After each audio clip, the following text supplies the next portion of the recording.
हैं। तो सबसे पहला सवाल हमारा आया हुआ था प्रॉफिट एंड लॉस का यानी डिस्काउंट का, और क्वेश्चन में कहा था कि 3 सक्सेसिव डिस्काउंट है, 15 के, 20 के और 30 के, और ये डिस्काउंट हमारा किसके बराबर है। अगर यहाँ फ्रैक्शन वैल्यू दिया गया होता है तो हम रेशियो मेथड का इस्तेमाल करते हैं, और यहाँ पर नॉर्मल इंटीजर वैल्यू दिया गया है तो हम इसे रेशियो से भी कर सकते हैं, और साथ में अगर हम चाहें यहाँ पर तो इसे जो है फॉर्मूला से भी कर सकते हैं। ये आपके ऊपर है, आप जिस भी तरीके से करना चाहो। क्योंकि ये आसान है थोड़ा सा, आप जीरो लगा होता है तो बड़ा आसान होता है हमारे लिए रेशियो से करना, तो चलिए हम इसे रेशियो से ही कर लेते हैं। सबसे पहले अगर बात करें 15% की, तो मेरे भाई ये 15/100 यानी 3 कितना हो जाता है, तो 20 हो जाता है। ठीक है, नेक्स्ट अगर हम बात करेंगे 20% को लेकर, तो 20% की फ्रैक्शन वैल्यू 1/5 हो जाएगी, और 30% की फ्रैक्शन वैल्यू मेरे भाई 3 कितना हो जाएगा, 10 हो जाएगा।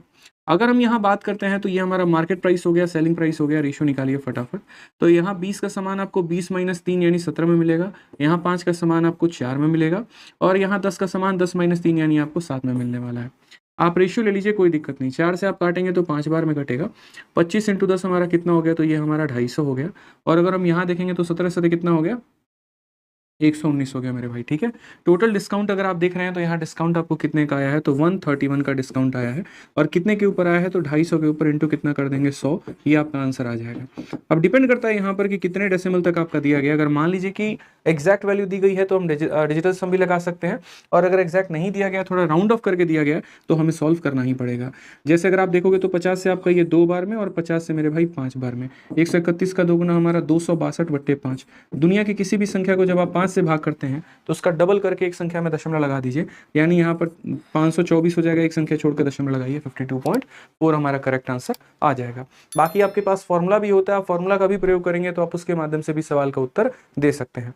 ठीक है, आइए चलिए नेक्स्ट क्वेश्चन पर चलते हैं। क्वेश्चन नंबर 2 हम देखते हैं। क्वेश्चन नंबर 2 हमारा क्या कहा गया है।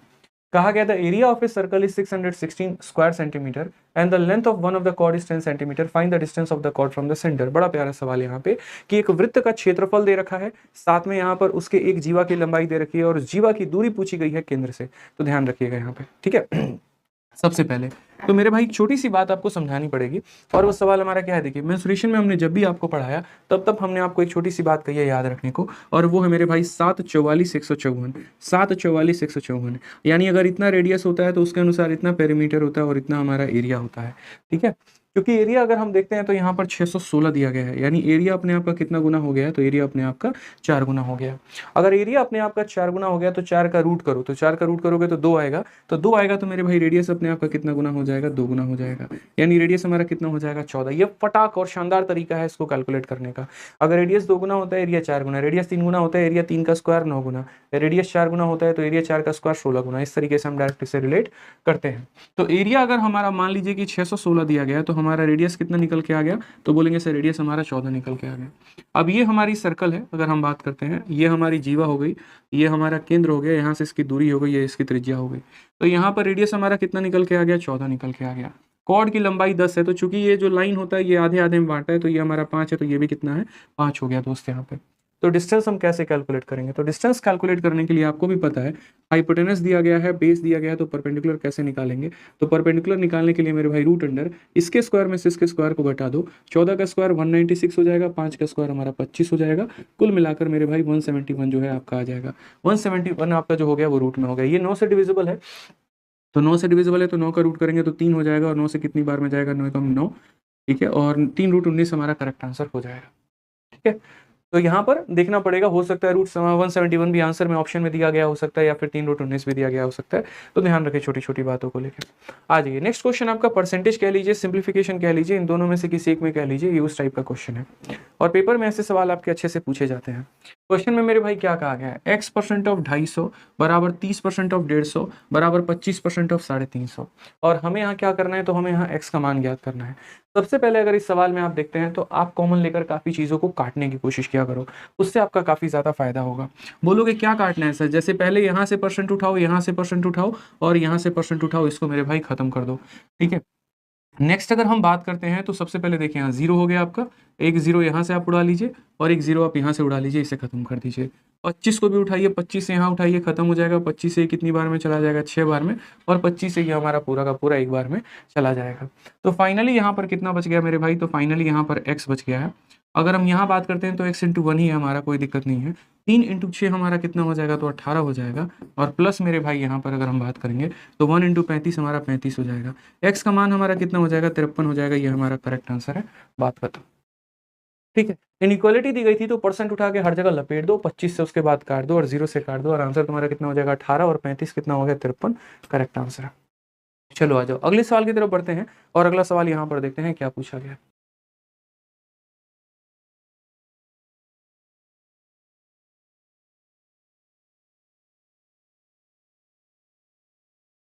आ जाइए सवाल देखते हैं यहाँ पर। A sum of money become 500 in 3 year and 700 in 5 year, 900 in 7 year, find the rate of interest. आप लोगों को अच्छे से पता है, मेरे बताने के पहले आप इसको कमेंट बॉक्स में बोल देंगे कि सर ये मुन्नी कंसेप्ट का क्वेश्चन है। कंपाउंड इंटरेस्ट में भी ऐसा सवाल पूछता है, सिंपल इंटरेस्ट में भी ऐसा सवाल पूछता है, और दोनों जगह पर एक ही बात बोलता है कि कोई पैसा फलाने समय में फलाना हो गया और फलाने समय में फलाना हो गया, उसका रेट बता दो और उसका प्रिंसिपल बता दो। सेम क्वेश्चन सिंपल इंटरेस्ट में ही बनता है, सेम क्वेश्चन कंपाउंड इंटरेस्ट में ही बनता है। ठीक है, और बहुत ही बढ़िया लेवल का सवाल होता है। अगर इस क्वेश्चन का डिटेल एक्सप्लेनेशन जानना है तो यूट्यूब पर सर्च करना Munni concept by Aditya Ranjan sir, आपको मिल जाएगा मेरा वीडियो, और उसके बाद इसे सीख सकते हो। हालांकि इस सवाल में इस वाले डेटा की आवश्यकता भी नहीं थी, मुझे लग रहा है कि यहाँ पर 3-3 डेटा की आवश्यकता है, 2 डेटा के आधार पर कर सकते हैं। सवाल को कैसे सॉल्व करेंगे वो देखिए। ये हमारे सामने पैसा है, और यही पैसा दोस्त यहाँ पर 3 सालों में अगर हम बात करते हैं तो 3 सालों में हमारा कितना हो गया, तो बोलोगे गुरुदेव 3 सालों में ये 500 रुपये हो गया। और यही पैसा दोस्त यहाँ पर 5 सालों में कितना हो गया, तो 5 सालों में हमारा 700 हो गया। अगर आप यहाँ देखेंगे तो मुन्नी कंसेप्ट के अनुसार ये 3 साल है और ये 5 साल है, तो ये हमारा गैप कितने का है, तो बोलोगे सर गैप हमारा 2 साल का है। गैप हमारा कितने का है, तो गैप हमारा 2 साल का है। और इस 2 साल में हमने कमा कितना लिया, तो 500 से 700, यानी हमने 200 की कमाई कर ली। अगर ये क्वेश्चन सिंपल इंटरेस्ट पर है तो हमें प्रिंसिपल निकालना जरूरी है, बिना प्रिंसिपल निकाले रेट नहीं निकाला जा सकता है। लेकिन अगर ये कंपाउंड इंटरेस्ट का होता तो बिना प्रिंसिपल निकालने भी हम रेट निकाल लेते, ये उसका जलवा होता। तो यहाँ पर हम कहेंगे कि यार 2 सालों में मैंने 200 रुपये कमाए, तो 1 साल पे मैं कितना कमाऊंगा, 1 साल में 100 रुपये। और अगर 1 साल में 100 रुपये, तो 3 साल में कितना कमाया होगा मैंने, 3 साल में 300 रुपये। ठीक है, अब एक बात बताओ, ये एक पैसा था, 300 का ब्याज लेके 500 का अमाउंट बना दिया, तो अमाउंट में से ब्याज घटा देंगे तो प्रिंसिपल निकल के चला आएगा। 500 में से 300 घटा देंगे तो मेरे भाई मूलधन हमारा आ जाएगा 200 रुपये। मूलधन हमारा कितना आ जाएगा, 200 रुपये आ जाएगा। अब मुझे क्या निकालना है, तो मुझे मेरे भाई रेट निकालना है। तो रेट निकालने का फॉर्मूला क्या होता है, SI upon principal into 100 upon time. कितने का ब्याज मिला, तो बोलोगे सर 300 का ब्याज मिला। कितने के ऊपर मिला मेरे भाई, तो बोलोगे SI अपॉन प्रिंसिपल। प्रिंसिपल हमारा हो गया 200 इंटू हमारा 100, और बट्टे में हमारा क्या हो गया, तो बट्टे में हमारा टाइम हो गया। ये हमारा खत्म हो गया, 2 0 से 2 0, 3 से 3 खत्म, 2 से काटेंगे, 50% हमारा आंसर आ जाएगा, बात खत्म। तो अगर ये सवाल हमारा साधारण ब्याज पर है तो बहुत ही तरीके से हम आंसर दे सकते थे। 2 सालों में 200 रुपये, ठीक है, तो 1 साल में 100 रुपये, तो 3 साल में 300 रुपये, यानी प्रिंसिपल हमारा 200 था। ठीक है, और 200 पर हमारा कितने का ब्याज मिला, तो 300 का, यानी रेट हमारा कितना, 50%। चलिए आ जाइए नेक्स्ट क्वेश्चन की बात करते हैं। X square plus 1 upon x square की वैल्यू 47 दी, x square minus 1 upon x square दिया है। ये फालतू का कंफ्यूज करने के लिए है, इससे हमें कोई मतलब ही नहीं है। कल के दिन यहाँ पर स्क्वायर ना देके हम मान लीजिए पावर 200 और 200 दे दिया रहता और 200 और 200 पूछता, तो भी हम सबसे कोई मतलब नहीं होता। ठीक है, हम इस बात को हमेशा क्या कंसिडर अप करते हैं कि इस एक्स स्क्वायर को पी मान लेते हैं। मान लो कि सर ये एक्स स्क्वायर नहीं है, ये मेरे लिए तो पी है, तो हम क्वेश्चन में क्या बोलेंगे, बोलेंगे sir P plus 1 upon P का मान दिया गया है, और कितना है, तो 47 है, और मुझे क्या कैलकुलेट करना है, तो पी माइनस 1 अपॉन पी। ठीक है, और मैंने कई बार आपको बताया कि पी प्लस 1 अपॉन पी से पी माइनस 1 अपॉन पी जाना है, यानी ये ब्रिजिंग कंसेप्ट है, एक ब्रिज जोड़ा जा रहा है। और इसको कैलकुलेट करने के लिए फॉर्मूला हमारा क्या होता है, तो फॉर्मूला हमारा होता है n स्क्वायर माइनस 4 होता है दोस्त। क्या होता है, n स्क्वायर माइनस 4 होता है। अगर माइनस कैलकुलेट कर रहे हो तो माइनस आएगा, प्लस कैलकुलेट कर रहे हो तो प्लस आएगा, इस बात का ध्यान रखना। n की वैल्यू यहाँ से क्या उठाओगे, तो 47 का स्क्वायर। 47 का स्क्वायर निकालना आता है, बताओ। 50 में कितने की कमी, 3 की कमी, तो 25 में 3 कम करो, 25 में 3 कम करोगे तो कितना हो जाएगा, 22। और कितने की कमी थी, 3 की कमी थी, 3 का स्क्वायर तुम्हारा 09, 2209 में से तुम्हारा 4 चला गया, मेरे भाई 2200 कितना आ जाएगा, तो 2205 आ जाएगा। आप चाहो तो यहीं पर आंसर छोड़ सकते हो, या फिर आप इसको फर्दर इसका स्क्वायर रूट सॉल्व करके आप आंसर दे सकते हो, वो डिपेंड करेगा मेरे भाई आपके ऊपर। ठीक है, चलिए आ जाइए नेक्स्ट क्वेश्चन की बात करते हैं, अगले सवाल की तरफ चलते हैं। अगला सवाल दोस्त क्या कहा गया, प्यारा सा सवाल। The height of a cone is equal to radius and slant height of a cone is equal to 5 centimetre, find the volume. एक शंकु की ऊंचाई उसी के त्रिज्या के बराबर है और शंकु का तिर्यक ऊंचाई 5 सेंटीमीटर है, तो आयतन ज्ञात करिए। अब सबसे पहले अगर हम यहाँ देखते हैं तो ये हमारा क्या हो गया, कोन हो गया, शंकु हो गया यहाँ पे। ठीक है, कोन के बारे में अगर हम बात करेंगे तो ये हमारा क्या होता है, सीधी रेखा जो आती है उसे हाइट कहते हैं, इसे हम रेडियस कहते हैं, ये हमारा स्लैंट हाइट होता है। ठीक। अब सवाल में हमारा क्या कहा गया, तो सवाल में हमसे कहा गया height of a cone is equal to radius and slant height हमारा कितना है 5 है। ये स्लैंट हाइट की वैल्यू हमें दे रखी है 5 और बोला गया ये दोनों बराबर है। भाई सबसे पहले तो ये राइट एंगल आइसोस्केलेस ट्रायंगल है, यानी समकोण समद्विबाहु त्रिभुज है। ठीक है, और जैसा कि आपको पता होता है कि राइट एंगल आइसोस्केलेस ट्रायंगल में अगर ये ए होता है और ये ए होता है तो ये हमारा कितना होता है √2a होता है। अगर इसकी वैल्यू दी गई है तो इसको √2 से डिवाइड करके ये आता है और इसको √2 से डिवाइड करके ये आता है। उसी तरीके से मेरे भाई यहाँ पर ये 5 है तो ये वैल्यू हमारी कितनी आ जाएगी, तो इसको √2 से डिवाइड करो 5/√2 आ जाएगा। और हाइट भी हमारा कितना आ जाएगा, तो 5/√2 आ जाएगा मेरे भाई। ध्यान रखिए इस बात को लेके। अब क्वेश्चन में हमसे क्या कहा गया, वॉल्यूम कहा गया। तो वॉल्यूम की वैल्यू हम कैसे कैलकुलेट करेंगे, तो बोलेंगे सर शंकु का वॉल्यूम क्या होता है 1/3 πr² होता है सर। ठीक है, अब ये भी देखना पड़ेगा कि हमारा जो ऑप्शन है वो क्या पाई के ऊपर है या फिर पाई को भी तोड़ के बनाया गया है। अगर पाई के ऊपर है तो हम पाई को नहीं तोड़ेंगे, फिर ऐसे लिखेंगे कि सर 1/3 इंटू पाई, और यहाँ रेडियस का स्क्वायर हो गया। तो रेडियस का स्क्वायर यानी इसका स्क्वायर करना जरा, 5 का स्क्वायर कितना हो जाएगा, तो 25 हो जाएगा, √2 का स्क्वायर 2 हो जाएगा, और हाइट का मेरे भाई कितना हो जाएगा, तो 5/√2 हो जाएगा। ओवरऑल बात करेंगे तो 25 इंटू 5 कितना हो गया, 125 हो जाएगा, और नीचे 3 इंटू 2 हमारा 6√2 हो जाएगा, और ये हमारा पाई हो जाएगा।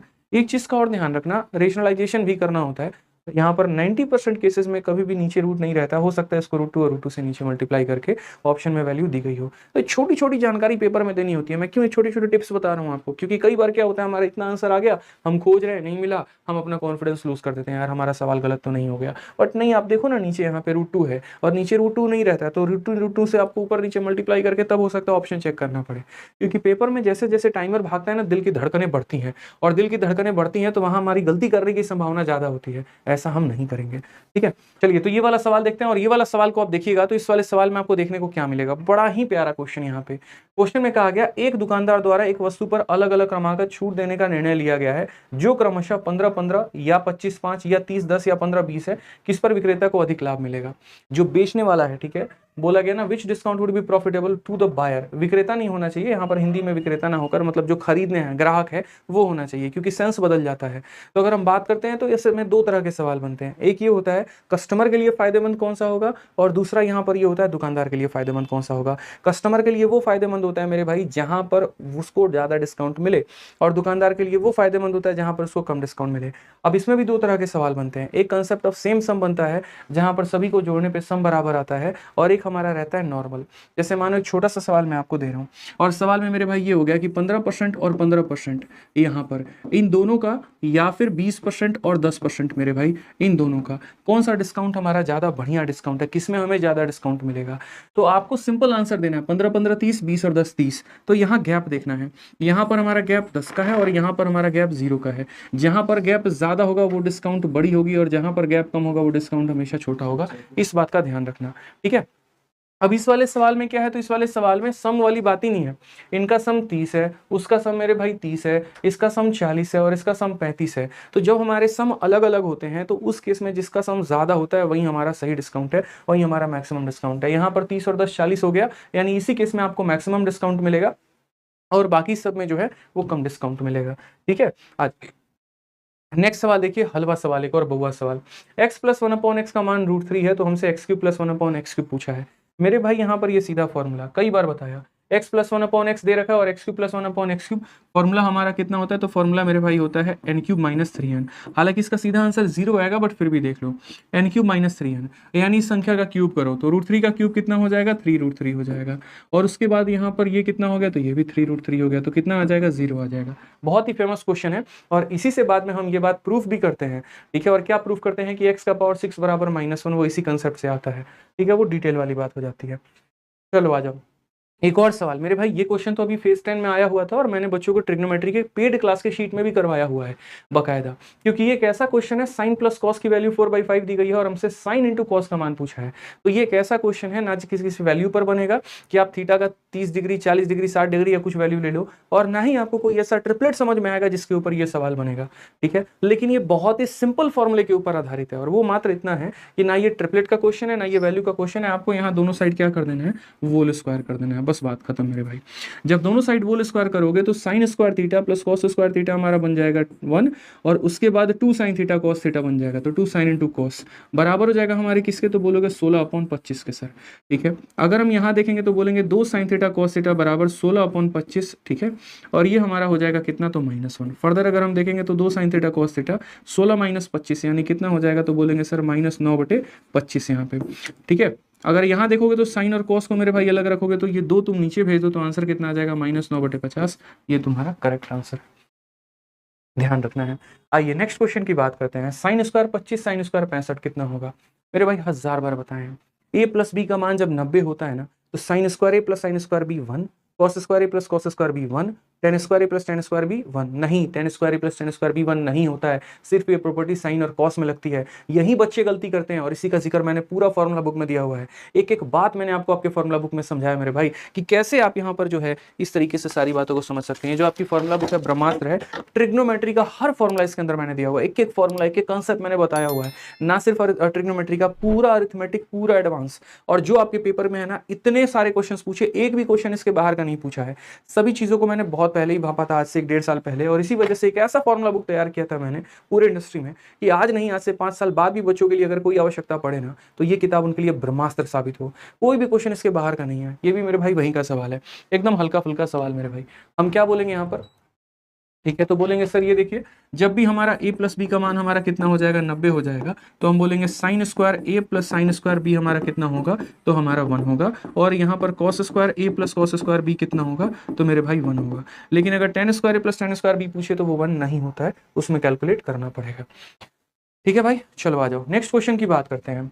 This is divisible by 8, find the value of x। ये संख्या 8 से विभाजित है। दुनिया की कोई भी संख्या अगर 8 से विभाजित हो तो यानी उसका आखिरी का 3 अंक भी हमारा क्या होता है, 8 से विभाजित होता है। 2 के लिए आखिरी का 1 अंक, 4 के लिए आखिरी के 2 अंक, 8 के लिए आखिरी के 3 अंक, तो यहाँ आखिरी के 3 अंक देखने हैं। अब यहाँ पर सबसे बढ़िया तरीका रहता है ऑप्शन से x का मान उठाते और रख लेते, झंझट ही नहीं होती। बाकी यहाँ पर आपको ऐसे रखना पड़ेगा, 8 दूनी 16 42 मेरे भाई। ठीक है, नहीं जाएगा, 8 एकम 8 16 हो गया, 52 नहीं होगा। 3 रखोगे यहाँ पे तो 8 दूनी 16 72, 3 से हो सकता है आखिरी के 3 अंक। अगर x के जगह पे 3 रखेंगे तो क्या होगा, 232 होगा, और 232 होगा तो आप 8 से भाग करो तो बोलोगे सर 8 का 2 गुना 16 और 72, 8 9 72। हालांकि इस क्वेश्चन में हो सकता है ऐसा भी बोला हो, maximum value of x minimum value of x, क्योंकि दोस्त अगर ये 3 रखने पर आ रहा है ना, तो यहाँ x के कई सारे मान पॉसिबल होंगे। x का जैसे मान अगर 3 पॉसिबल है तो अगला मान पता है क्या होगा, अगला इसमें 4 जोड़ दो 7 भी पॉसिबल होगा। 2 वैल्यूज पॉसिबल हो सकती हैं, x के जगह पे 3 भी हो सकता है, 7 भी हो सकता है। मिनिमम बोलेगा 3 बताएंगे, मैक्सिमम बोलेगा 7 बताएंगे। ध्यान रखना, जब सेकंड वाले प्लेस पर अगर जो वैल्यू आती है उसमें 4 जोड़ दो तो दूसरी वैल्यू निकल के आ जाती है, और 4 जोड़ दो तो तीसरी वैल्यू निकल के आ जाती है। ये कहानी चलता है। ठीक है, आ जाओ चलो नेक्स्ट क्वेश्चन देखो, टाइम एंड वर्क का। ए उस काम को 24 दिनों में कर सकता है, बी और सी उसी काम को 24 और 36 दिनों में कर सकते हैं। वह एक साथ सारा काम कितने दिनों में करेंगे। कितना आसान सवाल है। A can do the work in 24, B and C can do the work in 24 and 36 days in how many can. देखो डेटा जो है थोड़ा बहुत वेरी कर सकता है, जो आपका पेपर का डेटा है, क्योंकि अलग अलग बच्चों के माध्यम से हमें अलग अलग डेटा मिला है, तो हमने एक नॉर्मल डेटा लिया। हालांकि यहाँ पर मुझे नहीं लग रहा कि एक अभी 24 होना चाहिए, कुछ और डेटा होना चाहिए। तो ए किसी काम को 24 दिनों में कर सकता है, बी और सी उसी काम को 24 और 36 दिनों में कर सकते हैं। बोला गया मेरे भाई सारा काम एक साथ कितने दिनों में करेंगे। सीधा एलसीएम लीजिए, 24 36 72, 24 का 3 गुना, 24 का 3 गुना, 36 का 2 गुना, मिलकर कितने दिनों में करेंगे। तो टाइम बराबर वर्क अपॉन एफिशिएंसी, 3 3 6 और 2 हमारा 8, यानी कितना आ जाएगा मेरे भाई 9 दिन। मिलकर कितने दिनों में काम खत्म करेंगे, तो 9 दिनों में। ठीक है, चलो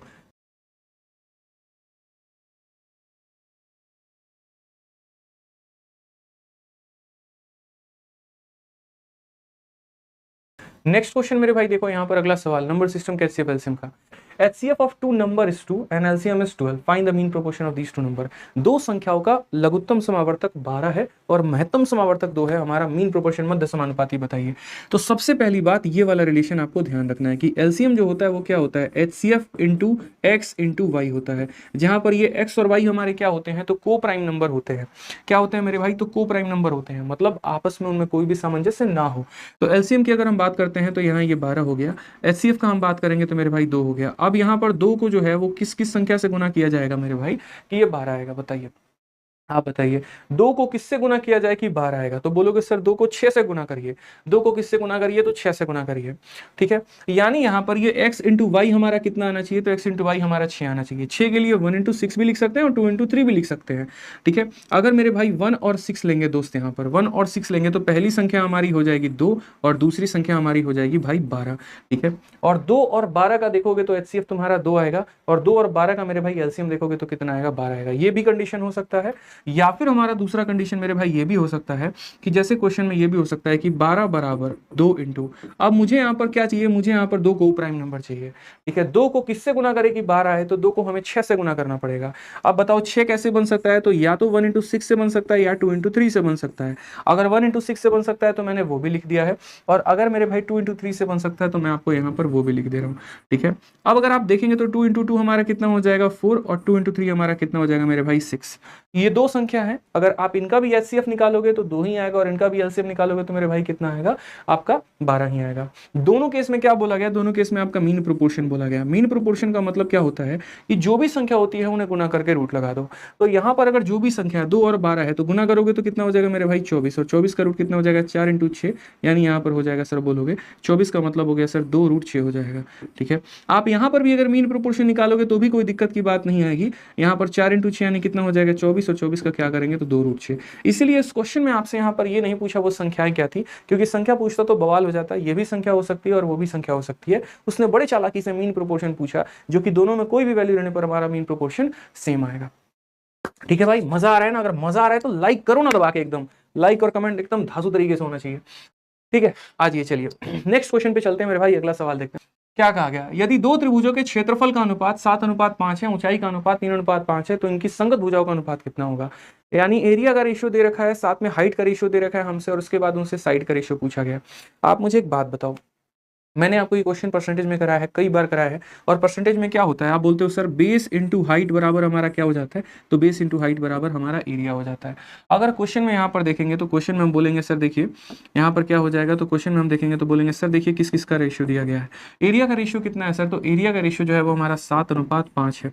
उसके बाद सर यहाँ हाइट का रेशियो हमारा कितना दे रखा है? तो 3:5 है। यहाँ पे हमसे बेस का रेशियो पूछा है कि बेस का, यहाँ पर बेस कह लो साइड कह लो, बात एक ही है। तो भाई मेरे यहाँ काम करता है क्रॉस मल्टीप्लीकेशन। जब ए का मान दिया हो और ए बी का मान दिया हो और बी का मान निकालना हो, जब भी दो संख्याओं को मल्टीप्लाई करने पे उनका प्रोडक्ट आता है और प्रोडक्ट की वैल्यू दी गई हो और इन दोनों में से कोई एक मान दिया गया हो, तो दूसरे का मान कैसे निकालते हैं? Cross multiply. क्रॉस मल्टीप्लाई करने का तरीका, यदि मुझे इसके ऊपर लिखना है तो मैं क्या करूंगा? 7 इंटू 5 में 35 लिख दूंगा मेरे भाई, और यदि मुझे इसके ऊपर लिखना है तो मैं क्या करूंगा? 5 इंटू 3 हमारा 15 कर दूंगा। समझ में आ गया? 7 इंटू 5 35 हो जाएगा, 5 इंटू 3 15 हो जाएगा। रेशियो अगर आपको लेना है तो आप 7 रेशियो कितना ले सकते हैं? 3 ले सकते हैं। ये आपका करेक्ट आंसर आ जाएगा। ठीक है, 5 से ये 7 बार में, 5 से 3 बार में, 7:3 जो होगा वो करेक्ट आंसर होगा।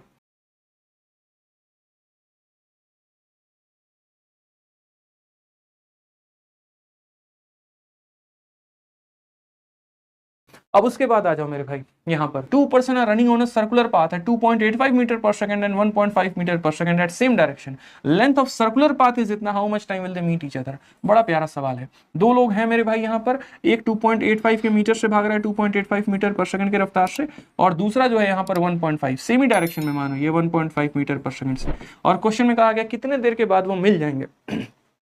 यहाँ पर तो हम जो बात करते हैं टाइम, टाइम बराबर क्या होता है? डिस्टेंस अपॉन स्पीड होता है। डिस्टेंस हमारा कितना है? तो बोलेंगे सर 693 है, और स्पीड के केस में क्या करेंगे? जब दोनों एक ही दिशा में जा रहे हैं तो स्पीड हम माइनस करते हैं, और अपोजिट हो तो स्पीड जोड़ देंगे। इसमें से इसको जरा माइनस करना भाई, बड़े ध्यान से माइनस करना। ये तुम्हारा 2.85 है, 1.5 है मेरे भाई, तो ये समझ लो 85 में से तुम 50 घटा रहे हो, तो 1 पॉइंट कितना आ जाएगा? 35 आ जाएगा। 1 पॉइंट कितना आ जाएगा? 35 आ जाएगा। ठीक है, यूनिट की कोई दिक्कत की बात ही नहीं है, इसको यहाँ उठा के लेके चले जाओ तो तुम्हारा 100 हो जाएगा। 5 से अगर काटोगे तो तुम्हारा 2 बार में, और 5 सत्ते 35 हो जाएगा तुम्हारा, और 5 से काट लिया तो 20 बार में। 9 से अगर तुम्हारी मन करे तो 9 से ही काट सकते हैं, 9 सत्ते 63 हो गया। हाँ बिल्कुल, 9 से या 27 से ही सीधा काट दें। चलो 27 का अगर तुम काटोगे तो 2 बार में तुम्हारा 54 हो गया, और 54 हो गया तो 9 से 4 5 और 153 हो जाएगा, और 27 का तुम्हारा जाएगा 9 सत्ते 63 का 3 6 हाथ में 9 दूनी 18, नहीं बिल्कुल नहीं। आप इसको 9 से काटिए पहले, 9 से आपका 3 बार में, और अगर आप इसे 9 से काटेंगे तो आपका कितना जाएगा देखते हैं एक बार। ठीक है, 9 से अगर आप काटेंगे तो 3 बार में, और 9 का 7 गुना 63, 63 और फिर 63, यानी इतना हो जाएगा। मतलब टाइम भी थोड़ा बहुत आपका फ्रैक्शन वन में आएगा, 77 का दोगुना 1540 डिवाइडेड बाई 3 मेरे भाई, बाकी इसको सॉल्व कर लेना। थोड़ा बहुत डेटा वेटा देख लेना, हो सकता है कुछ ऐसा डेटा हो यहाँ पे जैसे ये 1.5 हो, ऐसे करके या जो भी डेटा हो। तो हमारा क्या हो गया, टाइम बराबर डिस्टेंस अपॉन स्पीड यहाँ पे, ठीक है। चलिए नेक्स्ट बात करते हैं मेरे भाई, आ जाइए अगला वाला सवाल। कहा गया कि त्रिभुज एबीसी और डीएफ समरूप हैं और इन त्रिभुजों का परिमाप हमारा 40 सेंटीमीटर और 12 सेंटीमीटर है। डी का मान अगर 6 है तो एबी का मान ज्ञात करिए। हलवा सवाल। देख लीजिए हमारे पास दो तरह के त्रिभुज हैं। पहले वाले त्रिभुज का नाम क्या है तो एबीसी है, और दूसरे वाले त्रिभुज का नाम हमारा क्या है तो डीईएफ है, ठीक है। बोला गया दोनों के दोनों समरूप हैं, एक का पेरीमीटर हमारा 40 और दूसरे का पेरीमीटर हमारा 12 है। यदि यहाँ पर डी वाले का मान हमारा कितना है तो डी वाले का मान हमारा 6 है, तो हमसे यहाँ एबी वाले का मान पूछा है। सिमिलैरिटी से आप क्या सीखते हैं, सिमिलैरिटी हमें ये बताता है कि देखो अगर दो त्रिभुज हमारे सिमिलर हैं तो इसका सभी वन डायमेंशनल का रेशियो इसके सभी वन डायमेंशनल के रेशियो के बराबर होगा। इसका साइड का रेशियो इसके साइड, अगर मानो इसकी साइड यहाँ दोगुनी है तो इसका पेरीमीटर भी ये दोगुना होगा, इसका रेडियस भी दोगुना होगा, सर्कम रेडियस भी दोगुना होगा, मीडियन भी दोगुना होगा, परपेंडिकुलर बाइसेक्टर भी दोगुना होगा। हर वो संख्या में वही रेशियो लगेगा। लेकिन जैसे 1D से 2D में जाओगे तो एरिया इसका क्या बन जाएगा, 4 गुना बन जाएगा, वो वाली बात हो जाती है। तो अगर आप यहाँ रेशियो में देखेंगे तो क्या बोलेंगे, बोलेंगे सर 4 से देखिए 3 बार में और 4 से देखिए 10 बार में, ठीक है। तो पेरीमीटर का रेशियो हमारा 3 और 10 का है, तो साइड का रेशियो कितना होगा, अगर ये 3 का दोगुना 6 है तो यहाँ 10 का दोगुना कितना होगा, 20 होगा। ये हमारा करेक्ट आंसर है, ठीक है। तो बस आप लोगों से एक बात बोलेंगे कि यार देखो मन लगा के पढ़ो, बढ़िया तरीके से पढ़ो। मेरे तरफ से कभी भी कंटेंट में कोई कमी नहीं रहेगी। अगर मैं सही सलामत रहा बढ़िया तरीके से तो आपको हमेशा कंटेंट मिलता चला जाएगा। कई बार तबीयत खराब हो जाती है, उसके कारण जो है संघर्ष बहुत करना पड़ जाता है, लेकिन क्लासेस तब भी होती हैं। ठीक है, तो यहाँ पर बढ़िया तरीके से बस आप पढ़ाई करिए, बढ़िया तरीके से जो है आगे बढ़िए। हमारे दिल से आप सभी लोगों के लिए दुआ है। इसके अलावा मेरे भाई आप लोग बोलेंगे सर सारी प्रिंटेबल पीडीएफ कहाँ मिलेगी, तो मेरे भाई जो भी मैंने पढ़ाया सारा का सारा प्रिंटेबल पीडीएफ आपको हमारे मैथ्स वाले टेलीग्राम पर मिलेगा, और हमारे सभी टीचर्स का जो है यहाँ पर वो रैंकर्स गुरुकुल वाले पर मिलेगा। दोनों का जो लिंक है वो डिस्क्रिप्शन में है, तो वहाँ से आप देख के डाउनलोड कर सकते हैं, ठीक है। इसके अलावा यदि भविष्य में कभी भी आपको बैच लेनी पड़ जाए मेरे भाई, तो देखिए दो तरह के बैच होते हैं, ठीक है। एक हमारा होता है रिकॉर्डेड और दूसरा हमारा होता है मेरे भाई लाइव। अगर आप अपने हिसाब से पढ़ना चाहते हैं कभी भी, तो आप हमारा ये रिकॉर्डेड बैच ले सकते हैं। इसके अंदर में मैंने कंप्लीट मैथ पढ़ाया, अरिथमेटिक, एडवांस, टोटल सब कुछ जो तुम्हें चाहिए किसी भी परीक्षा के लिए, ठीक है। किसी भी परीक्षा के लिए मेरे भाई यहाँ पर सब कुछ संपूर्ण है, सब कुछ मेरे भाई जो है यहाँ रखा हुआ है, ठीक है। लेकिन बस जब आप अपने हिसाब से इसे कंप्लीट करना चाहते हैं तब, अगर आपके अंदर क्षमता है कि हम खुद से कर सकते हैं तभी रिकॉर्डेड बैच लीजिएगा। लेकिन अगर आपको लगता है नहीं यार हम डेली एक ही क्लास ले सकते हैं और हम लाइव पढ़ सकते हैं, तो आप जाके लाइव बैच लीजिएगा। यहाँ पर मेरे भाई इसको लेने के लिए इस इंक्वायरी नंबर पर कॉल करिएगा, और ये हमारा एप्लीकेशन है आरजी विक्रमजीत एप्लीकेशन करके, ये आरजी विक्रमजीत एप्लीकेशन से आप डाउनलोड करके यहाँ से ले सकते हैं। इंक्वायरी नंबर है 8506003399, आप इससे संपर्क करके भी ले सकते हैं।